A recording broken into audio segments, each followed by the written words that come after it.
honnêtement comment on peut arriver à mettre fin au problème des réfugiés.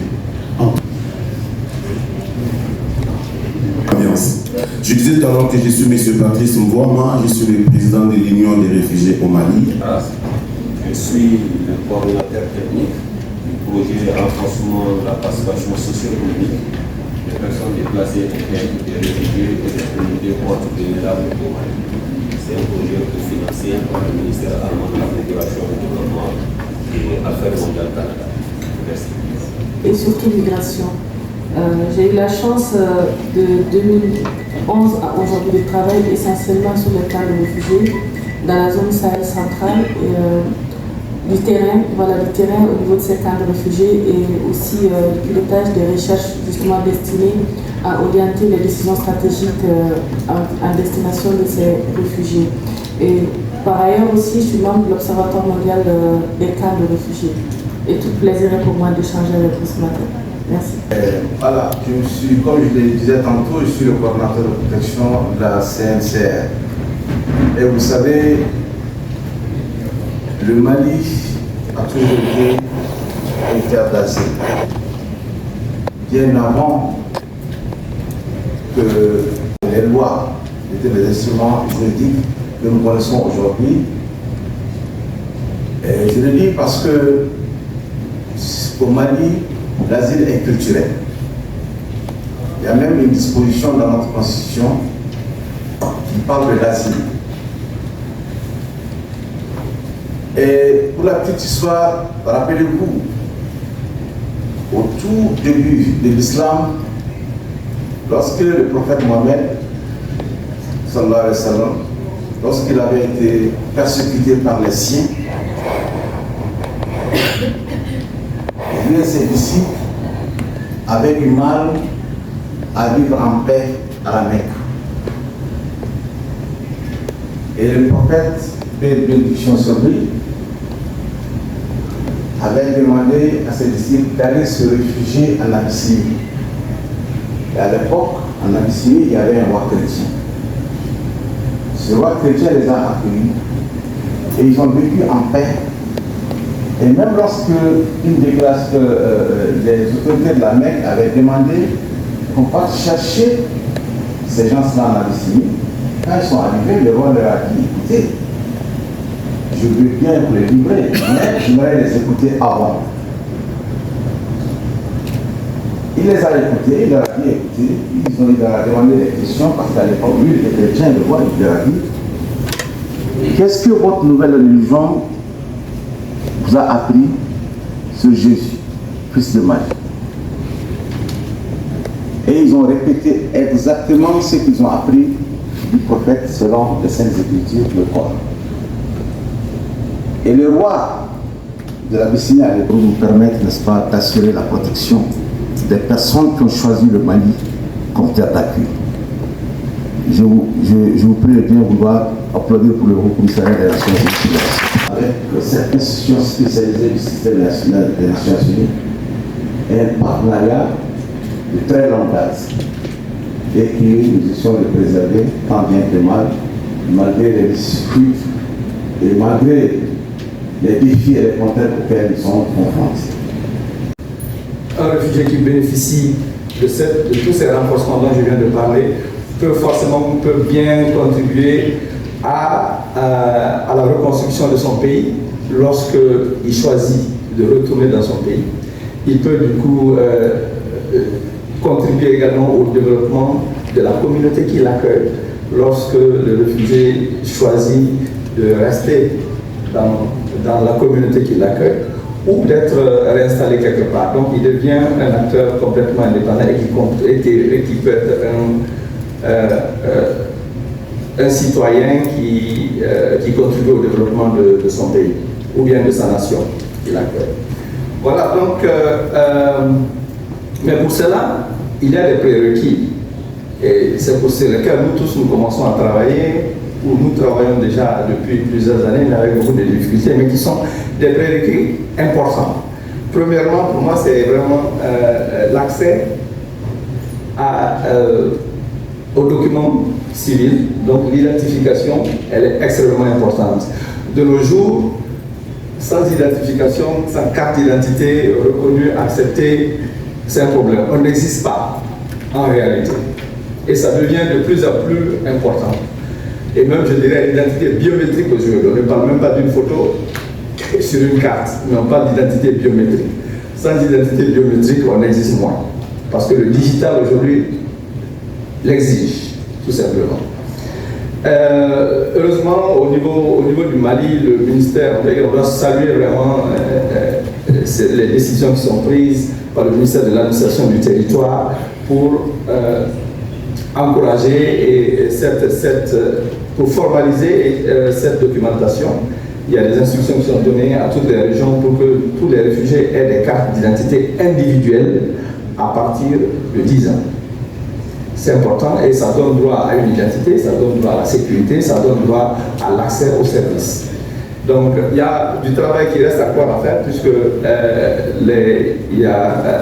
nous avons pu, depuis là, je pense, distribuer plus de 20 000 cartes ces derniers mois, mais nous avons encore près de 160 000 cartes à distribuer, à produire et à distribuer, donc cela requiert aussi un appui important. Alors, le deuxième facteur qui est important, c'est l'éducation et la formation professionnelle, comme je l'ai dit.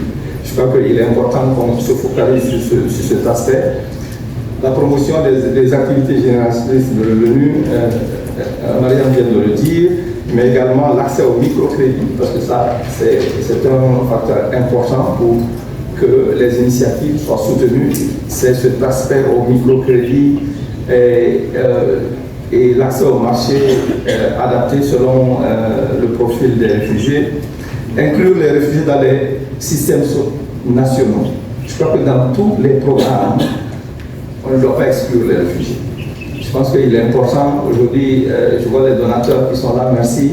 Je sais que vous soutenez les programmes de l'État. J'aimerais ici faire le plaidoyer pour que la dimension réfugiée soit prise en compte également parmi les bénéficiaires. Parce que, M.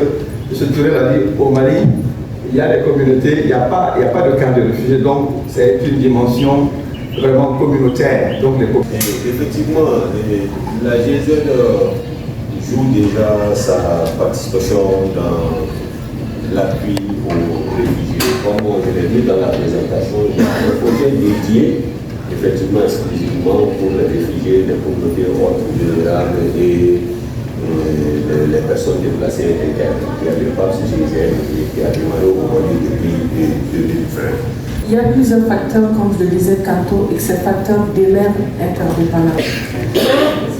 En fait, je pense que tantôt j'avais commencé à aborder ces facteurs qui limitent l'accès. Je pense qu'il faut d'abord partir du postulat que nous avons des États qui évoluent dans un contexte d'extrême fragilité. C'est que le représentant rappelait tout à l'heure. Et dans cette fragilité, le déplacement s'inscrit et devient un facteur supplémentaire de fragilité. Donc, déjà, la manière dont les pays ont des difficultés, donc imaginez comment ces difficultés peuvent être davantage augmentées par ces personnes qui sont en situation d'exil. Pour moi, déjà, il y a une part d'acceptation sociale de ce que c'est que le réfugié qui doit être assez fait et qui, à mon avis, n'est pas assez documenté. Nous avons très peu de cadres de discussion formels entre population et réfugiés. Que ce soit les populations des endroits les plus reculés, que ce soit les populations du milieu urbain, très peu ont des connaissances à la fois des réfugiés et surtout aussi du parcours migratoire. Pour rappel, chaque réfugié a un parcours et chaque exil est un élément à documenter. Parce que la meilleure intégration, qu'on le dise ou pas, moi j'estime, ça c'est mon avis, que la meilleure intégration passe par le mariage. Lorsqu'il y a le mariage, c'est fini. Recommandation, communiquer pour que les autres puissent connaître. Vous-même, vous êtes en partenariat avec les HCR, vous recrutez 500 volontaires, si j'ai bien compris. Ceux qui sont concernés ne savent même pas. Peut-être que j'ai mal compris, vous allez m'excuser, c'est juste que je suis dans ce cadre-là. Merci beaucoup. Il a été dit par rapport à la formation des associations qui concernent les réfugiés. Effectivement, il faut rappeler qu'il y avait l'association des réfugiés ivoiriens à l'époque qui a bel et bien reçu ces récépissés. Et récemment, il y a une autre association qui est portée par les femmes réfugiées qui a reçu ces récépissés. Maintenant, concernant la législation, en matière de formation d'association, il n'y a pas de distinction de statut particulier lorsque l'association est portée par les étrangers. Ça, c'est les textes qui le disent. Et dans la loi de 98-040 portant statut des réfugiés, le regroupement est reconnu aux réfugiés. C'est-à-dire la loi autorise les réfugiés à se mettre en association. Mais lorsque les réfugiés décident de se mettre en association, la formation également, la reconnaissance repose sur un autre texte qui est différent de la loi portant statut des réfugiés. Et en ce moment, c'est cette loi qui s'applique. Ce qui fait que dans nos démarches avec la DGAT, la direction de l'administration générale de l'administration, la direction générale de l'administration territoriale, nous sommes en train de développer un peu des mécanismes pour que les réfugiés puissent facilement accéder aux récépissés. Mais cela n'occupe pas le fait que les réfugiés doivent aller déposer au niveau de la DGAT. Et ça, si les documents sont au complet, en principe, le problème ne se pose pas. Donc, c'est des volontaires en ligne que nous sommes en train de mobiliser pour participer à la journée des réfugiés. Il n'y a pas de rémunération, c'est zéro rémunération, c'est sans coût, c'est gratuit. Il suffit d'avoir un téléphone ou un ordinateur et une connexion pour participer à distance à cette activité. La divulgation des activités de communication, c'est tout. Je suis venu un peu en retard, mais au niveau de World Vision, il y a un point qui est vraiment important quand on parle d'autonomisation. Souvent, on occulte justement ce lien autonomisation et droit des enfants. Parce qu'au niveau de World Vision, on accorde beaucoup d'importance à cette frange-là. Et on voit beaucoup d'enfants qui sont toujours dans le travail des enfants, n'est-ce pas? Et aussi le mariage des enfants. Et je pense que ce thème devrait aussi permettre que ces questions-là puissent être abordées pour voir quels sont les mécanismes aussi qui peuvent être mis en place. Le HCR travaille avec, même si nous avons le mandat, mais nous ne pouvons pas faire ça. Donc, déjà, sur les questions de l'enfance, on a ce partenariat avec l'UNICEF, qui a déjà un programme assez vaste et assez spécialisé sur les questions de droits des enfants, donc la protection de l'enfance. Je pense que la situation réfugiée, elle est insérée dans cela. Et c'est comme ça aussi que nous travaillons avec le Bureau international du travail. D'ailleurs, le directeur général, il était là il y a quelques mois au Mali. Et là, c'est le BIT qui prend cette dimension et la traite. Donc, utilise vraiment, prend la dimension réfugiée, l'insère également dans tout le travail qu'elle fait au niveau national et international sur le droit du travail. Ça va être complexe. Je serais tentée d'avoir les mêmes approches qui sont déjà dites, qu'on ne va pas revenir sur ça, sur comment mieux développer la formation professionnelle de l'entrepreneuriat ou soutenir les programmes jeunes. Mais je pense que je vais plus m'appesantir sur renforcer le lien humanitaire, développement et paix. Cela peut contribuer, à mon avis, beaucoup plus que impacter les politiques publiques, parce que quelque part, les politiques publiques, ils ont déjà les textes. Mais on peut encore mieux intervenir sur les questions, puisque l'idée de l'intervention, c'est de dépasser et investir dans la capacité productive des réfugiés et des communautés autres. Je suis Moussa Ibrahim Touré, directeur exécutif de l'ONG local.